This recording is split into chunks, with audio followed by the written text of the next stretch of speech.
Hello, everybody, and welcome to the Now What Next Steps podcast here at Malibu Pacific Church. Hey, if you haven't listened to this past week's Sunday sermon from April 28th, behind the scenes session 4, I would say pause this podcast and go listen to that before you listen to this podcast. But I'm not going to tell you to live your life. You're already here.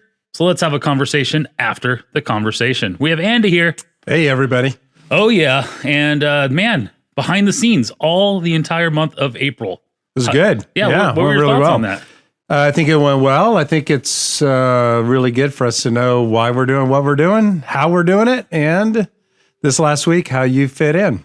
That's probably a good call. Why we're not just doing church, right? We're not playing church. Hopefully not. Playing church. Ooh, that's good. All right. So this session 4, actually, let's go from the very beginning. We did the vision. Yep. We did the mission. Well, let's repeat it. Yeah. The vision of Malibu Pacific Church is to create a church for everybody and every story. And every story. Yeah. And then the mission of the church. Yeah, to inspire people to explore faith and take a step with Jesus. Yeah. And then what is the strategy? How do we strategize all those two things? Because those Well, are pretty big asks. exactly. And I think that's the hard part. And I think most churches miss this piece. But how in the world are we helping people to actually grow in their faith? We want to inspire people to explore faith, grow in their faith, which is what God wants for every single one of us, because as our faith grows, our relationship with God grows. So that's what the church is all about. So what we've decided to do is create 3 environments. We actually have 4. And the front one, many of you have gone, many of you have gone to it or checked us out or have used it in some way. It's our social media, it's our digital, it's online, and we live our world there anyway. Yes. We call that the drive-by of the front of the church, or where we begin to have the conversation. That's where the town square is. That's where in the olden days you would go to the town square or go to a cafe and talk. But it's happening on social media. Totally. So we've embraced it. And then the next environment, if you ever decide to visit us on a weekend, our strategy is that you come to what we call a foyer environment, the entry environment, and that is for the guests. Yes. We want you to feel welcome. We want you to enjoy yourself, and hopefully you find the information helpful. And our goal on the weekend, this is a win for us, is that you want to come back, that you're curious, or your friends are curious. And you may not agree with everything that we do or say, but at least you found the information helpful, and you're like, oh, I enjoyed myself. Oh, yeah. So I want to come back to that. The next environment is a living room, just like your home, and that's where you start to become friends. Oh, yeah. And our volunteer opportunities are the places that we call our living room. That's where you start to become friends or get to know people. You serve alongside people. I would even say what happened last weekend with 43 people going to Baja, Mexico. Totally. They all became friends. Exactly. So that group of 43 people now are really connected. In 2 days, they've gotten to know each other.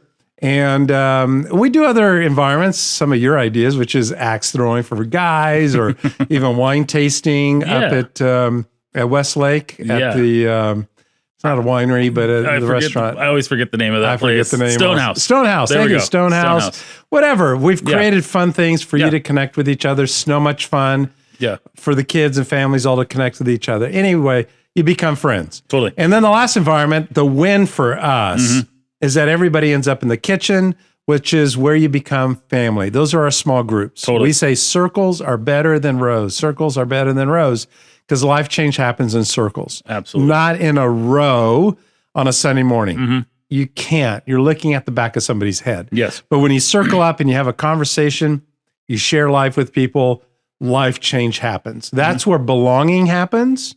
A lot of churches make their weekend services and they stay small because we want everybody to belong. Well, you can only really know 20, 30 people. Oh, yeah. It's impossible to go deeper than that. So circles are the places that we belong, where care happens. And accountability. Totally. People checking in on you. How are you doing? How's it going? How's life? Right. And so that's our small groups. That's the kitchen environment. And that's where people become family. For sure. I like that you mentioned the Baja build, because that was about 40 hours. That's all it takes. Saturday morning to Sunday night. But when you think about it, if you're coming to church 40 times a year, which I know you all come way more than that, right? Yeah. And that's 40 hours right there.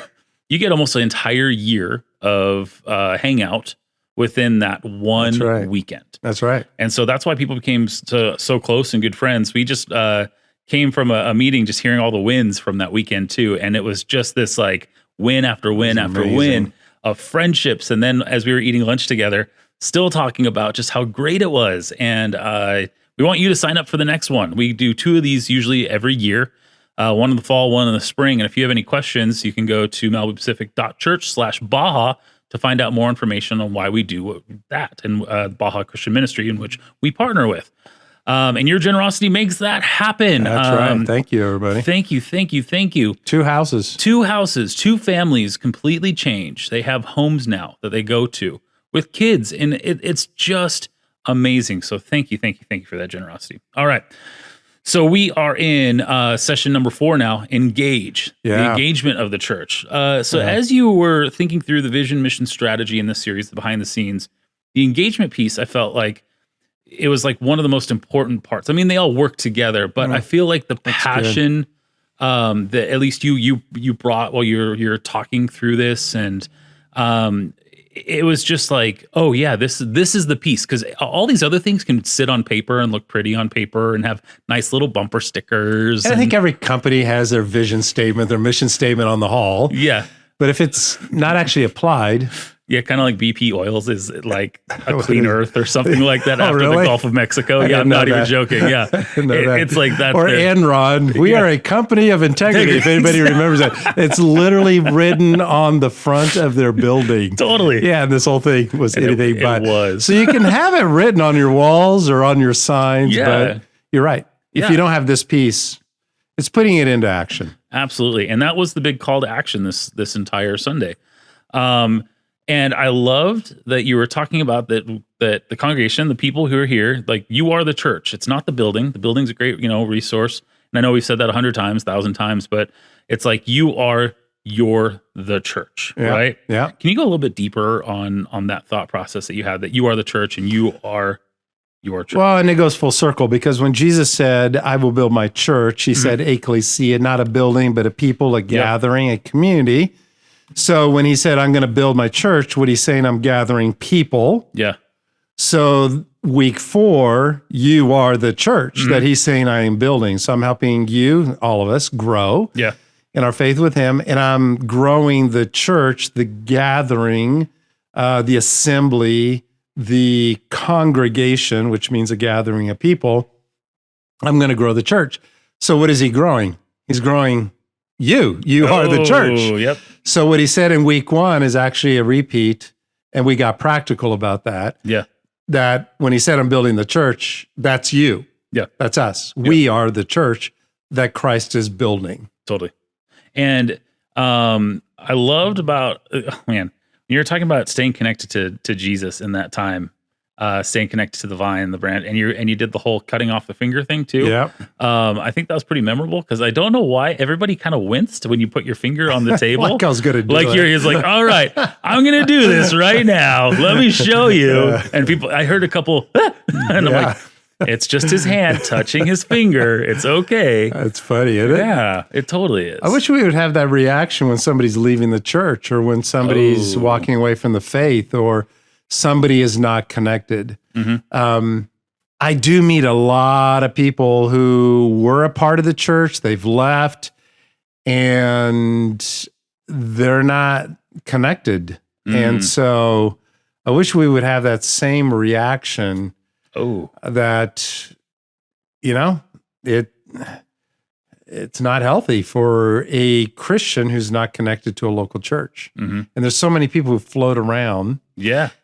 And we've talked about this before, but we've created it to be so easy, or a consumer-oriented church that's program-driven, that I just float around from the church to church that has the program that they have, and or that I like, or they have this for my kids, and they have that for my husband, and they have this for me, or whoever. So I float around, and I like that church's music. So really, I'm a part of 5 churches, but I'm really not connected to any of them. Yeah. You're not growing in your faith.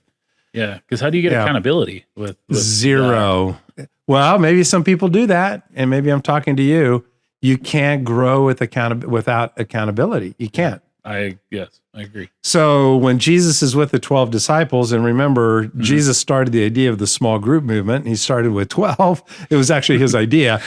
That was a funny joke, by the way. Yeah, there you go. Dun-dun-dun. But he was investing in those 12 that went out and changed the world, and he was holding them accountable. And he had them go out and do something. They came back and said, it didn't work, and we don't have your faith, or go and try it. And so they would go try ministry. Something didn't work, and Jesus would sit down around a campfire that night and debrief with them. Accountability, coaching, mentoring. Totally. And that's why we need to be in small groups. So, and not just small groups, but I think a local church, it's not about what a church can't offer everything. That isn't the point. We tried it in the 90s. Yeah, we tried it in the 90s. And we produced a bunch of consumers. Ooh. We produced a group of people who are saying, what's in it for me, who have forgotten what it truly means to be a disciple or a follower of Jesus. Which is our leader, just to remind everybody, went to the cross and he said, come follow me. So just to let you know where you're going as far as a follower of Jesus, you're going to die. That's where we're going. Because, well, how do I know? Spoiler. Yeah, that's where our leader ended up. And he said, follow me. Totally. And then he even said, take up your cross and follow me. So where are we going? Dying to ourselves. Yeah. So we're learning to fully surrender. We're not learning, oh, that church has karate on Tuesday night, so that's our church and we want to go there. Totally. Or I like that music. Yeah. It's not about the preacher. It's not about the music. It's not about the light show.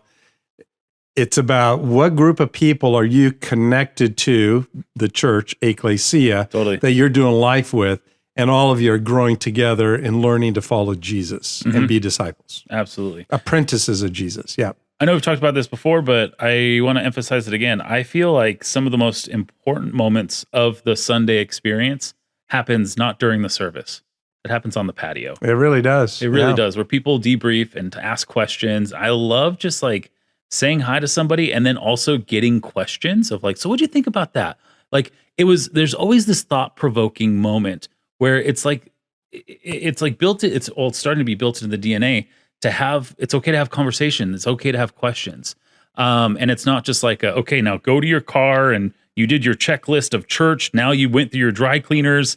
You're good to go. And so how can we create more of that kind of space, I think, throughout the week? If we're looking for more living room kind of ideas. I would say all the volunteers on Sunday morning, it's a living room environment where the teams are getting together.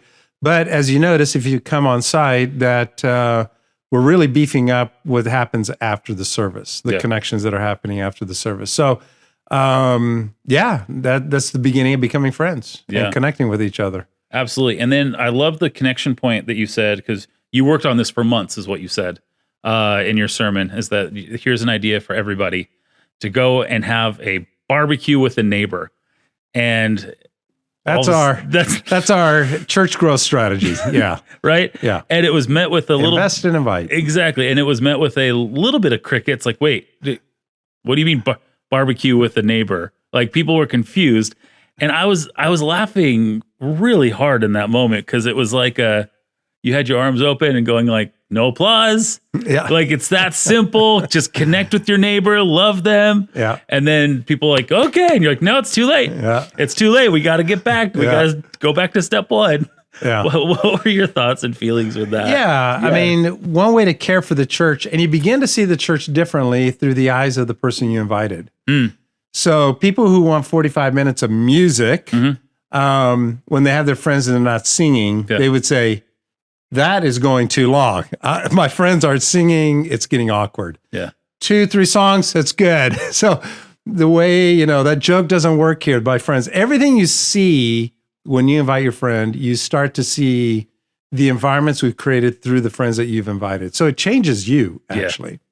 But our strategy is just to invite someone, but anybody involved in marketing knows that this is true. 85% of people go to a restaurant, a hairdresser, visit somewhere because a friend or a relative invited them. Word of mouth. It's still powerful. Word of mouth. Yeah. So because you have trust built with them. So when somebody recommends a restaurant, I'll go to it. That actually happened last week. We had friends visiting and they said, where should we go? And we are going to Laurel Canyon and we're doing some touring around LA. And we had gone to this cool restaurant in Laurel Canyon that was right next to where all the rock musicians used to hang out and the Doors and there's a little hole in the wall, but it's a cool place. Yeah. Anyway, we told them to go there. They went and they texted us. They said, thanks for the recommendation. The food was incredible. We even got a little tour of the old rock and roll and where everybody hung out and got a little history lesson from the waiter. Amazing. So my point is they went because they trusted us. Yep. Same is also true for the church. So our growth strategy is called invest and invite. Have a barbecue and get to know your neighbors. We don't have any committees here. We don't have any committees. I'm sorry. We do not have any committees here for you to go to. All we have is we want to free up the week that you would go to a small group and the rest of the week is free, not with church meetings, but that you would have your neighbors over and get to know them, have a barbecue. And that you start to get to know them, they start to get to know you. And at some point, I believe God and the Holy Spirit is going to open the door for you to invite them to come to church. And they'll come because you built a relationship with them. Absolutely. So it's true in the church that it's still people show up because somebody invited them. Do not underestimate the power and the influence that your small invitation will have on a family. Absolutely. But I should feel like a lot of shame before I have a barbecue, right? No shame. Just if anything, you got to know your neighbors and you had a barbecue. Exactly. You still win. Totally. When you were sharing about just a couple minutes ago of the you're looking through your friend's eyes, like you're when you invite somebody, you want to make sure it's good. I had that same feeling at Easter. We invited a couple families and they're like, is it okay if we don't go into the service? And I was like, yeah, that's okay. If you want to take a peek, you're more than welcome to. Yeah. And they did, which was really awesome. And one of the guys is like a really top-notch famous musician, I'm not name dropping or anything, but he came back out and he was like, hey, solid band. And I was like, nice. All right. That's this cool. is awesome. A dude that's played with Tom Petty and, anyways. Yeah. But a win for us was just having the petting zoo and a Easter egg hunt. Yeah. And we invited the neighborhood, even if they didn't come to the service, what's going on inside that building, inside that room? That was a win just to have them on our campus. Totally. So that's a step. So that's a win. Yes. And then a win is if they take the next step, however long it takes, but they trusted you. Mm-hmm. They came on campus, did the petting zoo thing and did the Easter egg hunt. And then, what is going on here? You're curious. They loved it. And they say that it's really funny. They're like, we don't go to church and we don't call this our home church because we don't but we call this our home community center. Is that okay? And I was like, by all means. Whatever you want to call it. By all means, because they come to the father-daughter dance, so much fun. East, just all those things, and Whatever they love it. And I feel like baby steps are happening. Yeah. Like good stuff is happening. Yeah. And then the ending of your sermon, how do I connect? You participate in a small group, you volunteer, you give, and you invest and invite. I think the invest and invite is probably the most challenging out of all these. And I think people can say maybe different answers, but do you think they're all equally as hard? Do you think there's one that's harder? I don't know. Because I felt like going into a small group, because this is my thing. I grew up in youth groups, so small group was already like built into me. Volunteering was like, you go to Mexico, you go to, downtown LA, you work around your city. Giving was that was part of like Sunday school. You bring your dollar and you're like, okay, this is for my allowance. I got $10, $1. Yeah. There you go. And the invest and invite, I think is, I love investing in people. That's one of my things is like, I love, coach and board and on things and constantly working with elementary school, the middle school, the high school, signing up for community events and, really trying to get in that invest. And then when it comes to the invite part, it's like, it's that what you're saying, golf is only for golfers. Yeah, that could be hard. Kind of no, thing, you're right, because we're afraid of being rejected. Yeah. If I invite them. Yeah. And, yeah, I don't know how they're going to respond to this. Yeah. So, no, you're right. That could be challenging. I think it's different for everybody. There's some people who are just natural extroverts, and gosh, they're inviting people to everything. So Totally. I don't know. But I think that's probably the biggest challenge for most people, because it's like, I'm not a church person. I don't want to offend them Yeah. or friends. Yeah. And secondly, what if they don't like it and they show up? It gets awkward too. Totally. So you're right. I think that final invite, but I think we need to be bold with it, because that invitation has a potential of changing an entire family, Totally. which can change then their kids, that can change the generations to come. Absolutely. So I think, yeah, you're right. I think it's probably the most difficult, but yet it is the most important one. Mm-hmm. But hopefully what we have done here is made it easy for you to invite your friends. Mm-hmm. You're going to love it. So hopefully we've created enough of an environment Yeah. that all you need to do is the invite, and we're partnering with you to help lead your friends to Christ. Absolutely. Something that you've ingrained in, I think, all of us, which is amazing, is every Sunday matters. It does. That was something that, years ago, I'd be like, this Sunday, it'll be this. And now I look back at that and going, oh, Joel, no, every Sunday. Well, because every matters. Sunday there's somebody's first Sunday. Exactly. So it's easy in the church world to say, it's just another Sunday. But no, it's not. It's that one new person who's been there, and I've used this illustration before. Chances are by the time they end up in a church, they're probably going through something very, very difficult, Yeah. a life circumstance. They're crying out for help. A grandmother has been praying for that grandchild, that person, for 20, 30 years. Totally. And there's a wife or a husband or a best friend or a roommate who's been praying for their friend for 5 years. Yeah. And they finally showed up, and we have one shot. One shot. We got one shot. And that, I hear it on Sundays. They come up to me and said, my friend is here visiting. Basically what they're saying to me, I hope the sermon's good. I hope the music is good. I hope somebody greets them. I hope the children's environment is good. Yeah. And their kids want to come back, and the student ministries is good. Don't screw this up. Yeah. I brought my friend. That's what they're saying. So don't screw this up. And when I look at them, I'm like, I got it. I got you. I know what you're saying. I know what you're saying. That's what they're thinking. They don't say all that. But I hope the coffee's good. I hope the donuts are good. Yeah. I hope everything works, because I brought my friend. And they look at me, and I'm like, I got you. I know what you're saying. They've been investing. I've been investing in inviting. It's probably a 5-year to a 30-year investment in that Wow. person Yeah. when they showed up. And I think that that's a good thing for everybody to realize too, because not every Sunday everybody brings a brand new person. But when we realize that, someone is new, to the church too, not to bombard them and be like, hey, this new person lives up on the chair, but like, be normal. Yeah. Don't be weird. Don't be Please. weird. Just be you. Be you. Hopefully you're good we've enough. created that environment enough. We just want Exactly. authenticity here. Yeah, there's just so many life change stories that have happened, and we just keep hearing again and again and again how important it is to connect with people, and people are trying to find that connection point. And that patio is it's awesome. And small groups and the Sunday service. I mean, it just all works together. That is the goal.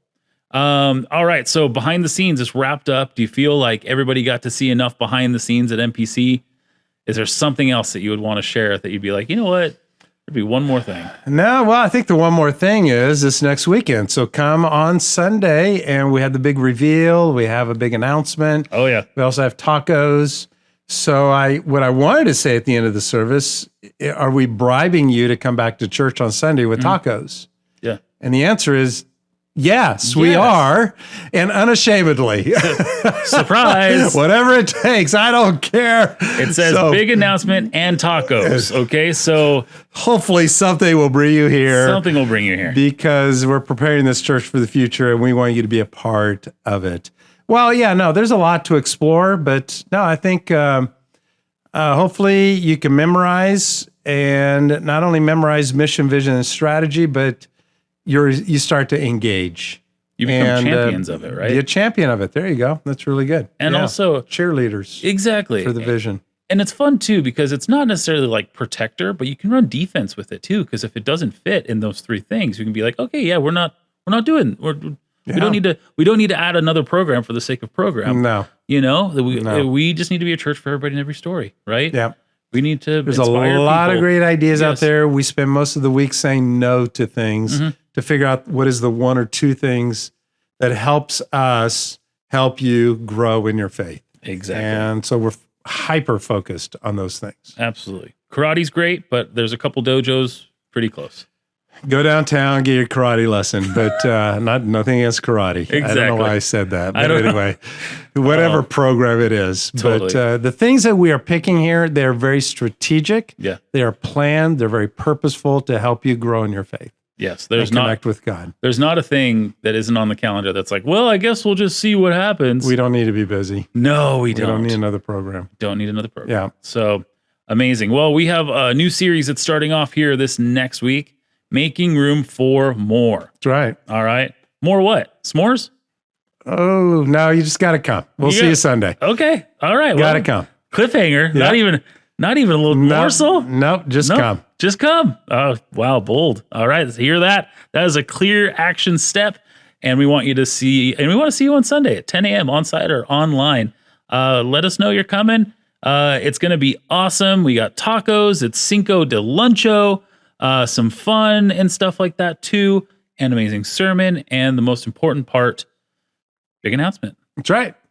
Future of the church, right? We'll see you Sunday. Yeah, we still Looking have to forward to it. think what that announcement's going to be. We'll make some. Okay. It'll be good. It'll Don't be worry. good. With that said, if you haven't hit that subscribe button, please hit that subscribe button. If you want to share this podcast with somebody, please do that as well.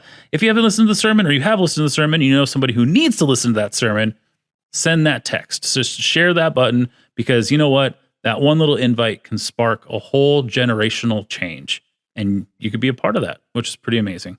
So with that said, thank you again for listening to Now What Next Steps podcast here at Malibu Pacific Church, and we'll see you Sunday at 10 o'clock. Take care.